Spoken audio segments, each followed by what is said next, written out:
थांनाय दान मोनसेनि बे गेजेराव बासबारिनि नैबे जोंनि दखरा आनसलिक एबसु अफिसनि खोलाहा आरो सोनाबहा थानाय आरो मोनसेया जाबाय साहा आरो सोनाबहा थानाय मोननै पार्ट दङ बेयाव मोननै ब्लक दा बे खोलाहा आरो सोनाबहा थानाय बे ओनसोलखौ लानानै थार्मेल माने पावार प्लान्ट बा बेयाव पावार प्रोजेक्ट इनस्टलेशननि मोनसे सार्वे लकेल सार्कल अफिसनिफ्राय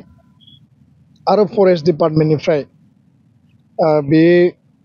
माखासे जि मोनसे परिबेस आरो परिस्थिति बेयाव जि मोनसे एसेसमेन्ट सोलिबाय थादों बेखौ लानानै लकेल जोंनि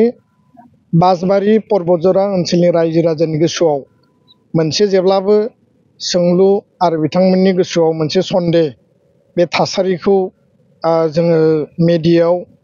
बा जोंनि आनसलिक एबसु अफिसनि बा जिल्लानि क'क्राझार जिल्ला बासबारि आनसलिकनि गेजेरजों मिरु आफादनिसिम बे रिपर्टिं जादों आरो बेखौनो सरजमिन तदन्त ग्राउन्ड रिपर्ट कालेक्शन खालामनो थाखाय आसलते बे मा प्रजेक्ट आरो बेजों बासबारि ओनसोलनि रायजो राजा पर्बतजरा साब डिभिजन एन्टायर बिटिआर ओनसोलनि बा काउन्सिलनि सरकार बा जोंनि ओनसोलाव मा मुलाम्फा जागोन आरो बेयाव मा बहायनो नागिरदों बे खोथाखौ लानानै आङो दिनै क'क्राझार जिल्ला एबसुनि आफादगिरि गाहाय नेहाथारि गासै टीम आरो बासबारि आनसलिक एबसुनि आफादगिरि गाहाय नेहाथारि जोंनि एबसुनि टीम आरो लकेल माखासे जि इन्टेलेक्सुवेल दङ जोंनि वेल विजार्सफोर दङ बिथांमोनजों आङो बासबारि आनसलिक एबसु अफिसाव सावरायदों आरो बे ओनसोलखौबो खेबसे आङो गावनि मेगनजोंनो नायदिंदों खोथाया जाहैबाय जे जि जायगायाव दा जों गसंनानै दङ बिनि साहा आरो सोनाबा अलरेडि बेयाव 2400 बिगास अफ माने लेन्ड रेलवे कोच फेक्ट्री जोंनि 2020 बड' पिस एकर्डनि बे क्लज बायदियै बेयाव रेलनि दाबा बानायग्रा जि मोनसे फेक्ट्री बेखौ इस्टाब्लिशमेन्टनि थाखाय अलरेडि रेलवे मिनिस्ट्रिया फाइनान्सियेल सेंसन खालामखाबाय आरो बेनि गासै सार्वे प्लेन इनस्टिमेट प्रप'जेला सोलिगासिनो दङ खोब गोख्रै समनि गेजेरावनो रेलवे कोच फेक्ट्रीखौ बेयाव गायसननाय जागोन बे खोथाया माने क्लियार आरो बे जोंनि दाबि एकर्डनि मोनसे स्पिरिट बायदियै बेयो लिरनाय बायदियै जानो थांगासिनो गुबुन मोनसे बे एकर्डआव गैयामोन खिन्थु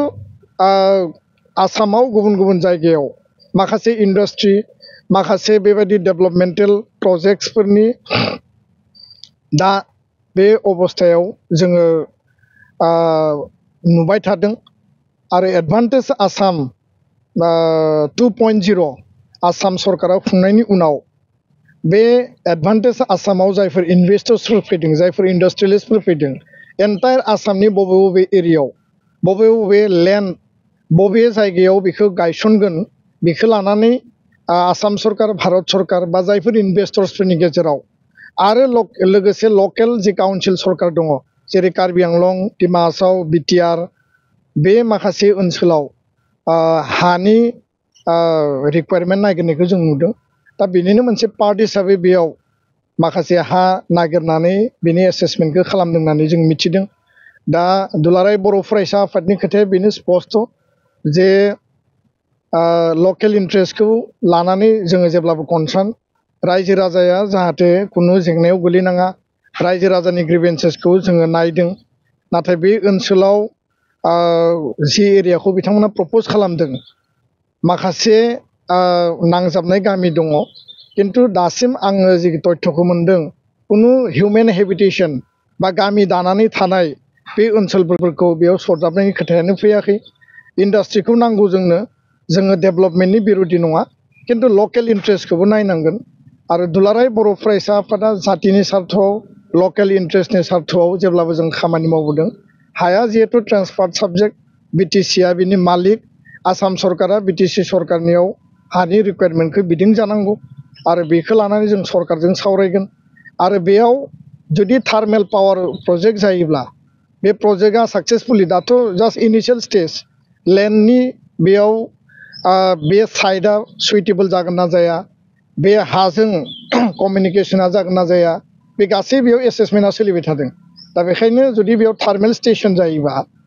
एक नम्बरा जाबाय रायजो राजानि जेबो उसुबिदा गैयाबासिनो थार्मेल पावार प्रजेक्टखौ इनस्टलेशन खालामनायाव जोंहा जेबो बुंनो गोनां गैया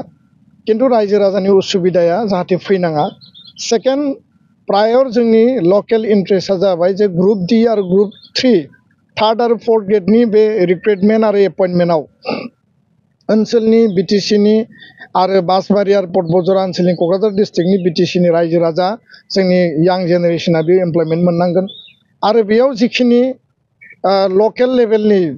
मेन पावार बा रिसोर्सफोरनि प्रयोजन जागोन बे बिथिङाव जाहाथे लकेल इन्ट्रेस्टआ प्रायरिटि मोनो बेबायदि नङा जे बेयाव प्रजेक्ट बनायगोन गासैबो बाहेरनिफ्राय फैगोन फार्स्ट क्लास रेंकनि बा हायार अफिसियेल अथरिटियाथ' बाहेरनिफ्राय फैखागोनखा दा बेखायनो जोङो प्रेक्टिकेलि मिडियायाव जिखौ नुदों जोंनियाव जि रिपर्टिं सहैदों बेयाव गोबां गेप दङ माखासेखौ प्रभक खालामनायबो जों नुदों आरो रायजो राजाया एबसुनि सायाव बिसास लाखि रायजो राजाया जि ग्रिभेन्सेस दङ लकेल काउन्सिल सरकारा रायजो राजानि ग्रिभेन्सेसफोरखौ एड्रेस खालामनांगोन रिड्रेस खालामनांगोन आरो बेयाव गावबुरा गामिनि आफादगिरि गाहाय नेहाथारि आरो लकेल जि कमिउनिटि दङ गासैजोंबो रायलायोबा बेयाव एमिकेबल मोनसे सलुसन ओंखारगोन बे बाथ्राखौनो आङो दिनै बुंबाय दा बेखायनो अथेन्टिक आरो राइट तथ्यखौ लानानै जों हाबा मावलांनांगोन जोंनो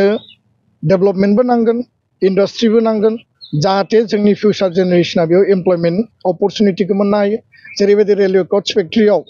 जोंनि हाजार हाजार जायफोरा ITI पास जानाय दङ जायफोरा टेक्निकेल साइडआव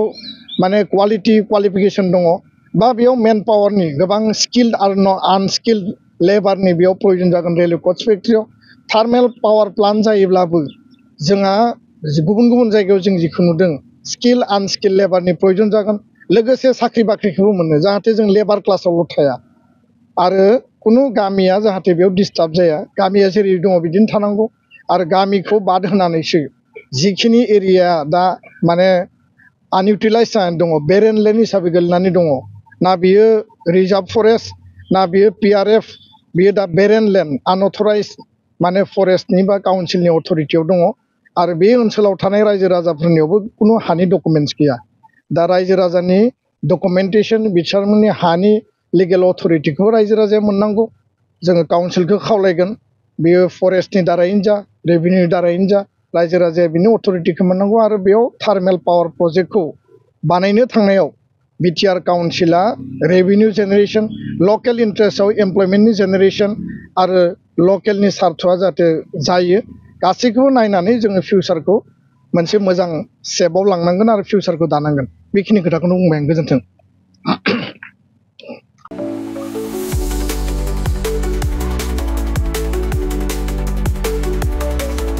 क'क्राझारनि CITआव मुं थिसन्नो गोसो जानाय फरायसाफोरनि थाखाय मोनसे गोजोनथाव रादाब सेन्ट्रेल इन्स्टिट्युट अफ टेक्न'लजि क'क्राझारआ 2025-2026 सोलोंथाइ बोसोरनि थाखाय मुं थिसन्नायनि एन्ट्रेन्स एग्जाम खुंनो थांगासिनो दङ diploma BTech MTech bachelor and master of design आरो PhD नि थाखाय एन्ट्रेन्स एग्जाम खुंनाय जागोन डिप्ल'मा प्रग्रामाव दङ CE CSE ECE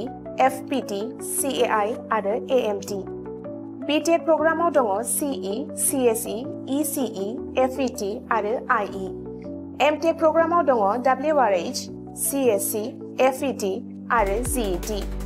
bachelor of design आरो मास्टार अफ डिजाइनआव दङ MCD आरो PhD नि थाखाय CE CSE ECE FET IE ME physics mathematics chemistry आरो HSS बे समाव अनलाइन आर'जलाइ लानाया सोलिगासिनो दङ आरो बियो फैगौ 31 मेसिम थागोन डिप्ल'मा BTech आरो MTech नि एन्ट्रेन्स एग्जामखौ फैगौ 8 जुनाव खुंनाय जागोन आरो PhD नि एन्ट्रेन्स एग्जामखौ 15 जुनाव खुंनाय जागोन आबुङै मिथिनो थाखाय एडमिशन सेल CIT क'क्राझारनि मबाइल नम्बर 9365031406 आव सुलाद लानो हागोन एबा query 2025@cit.ac.in आव इमेल खालामहरनो हागोन